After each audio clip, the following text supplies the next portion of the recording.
So first I ask where they're looking to buy and what they're looking to buy.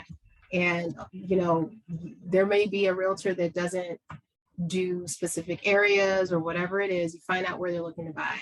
Then I ask them how much money they have and how much they're willing to put towards this transaction. If they say they have nothing, then we have a conversation about, what the saving strategy should be and whether or not down payment assistance would be an option. And then we talk about credit. If they've got issues with the credit, I try to tackle that first before we even get through the process of looking at homes. I feel like you should be blind to homes until you have a pre-approval in your hand. So I tell them to deactivate all those Redfin accounts and all that stuff until they have a pre-approval, because being anxious and seeing a home that you love can cause you to make a mistake because you're just so eager to move forward. So once we've kind of identified all of what they have on the table, then I get them pre-approved.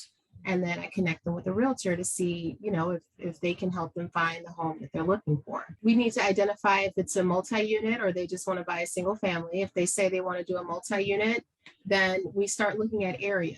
And we know rent is at an all-time high in the city. And the rents that we could potentially get in the city might be higher than the suburbs because rentals in certain areas just aren't as common. So they don't have to be extremely competitive. So what we would do is identify the area, which will help me determine how much they qualify for because I use the future rent income. So a lot of times with the house that you plan to rent out, it helps to be a little more open to area.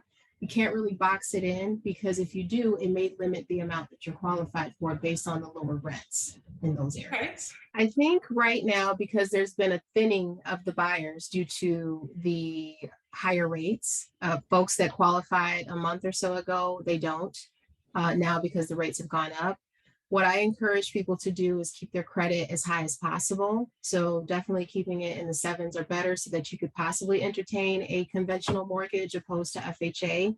And if DPA, down payment assistance, is not required, then let's not go that route because it can be discouraging to sellers if they have multiple offers and they see that you need or have selected down payment assistance, they may choose to go a different route.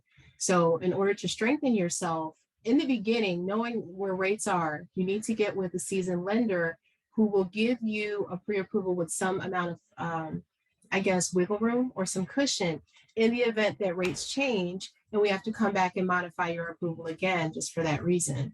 So it's a lot of different aspects that can help you be a stronger buyer, but initially keeping the credit as high as possible, considering conventional options, and possibly doing away with using down payment assistance to get yourself to the top of the other offers in the pile.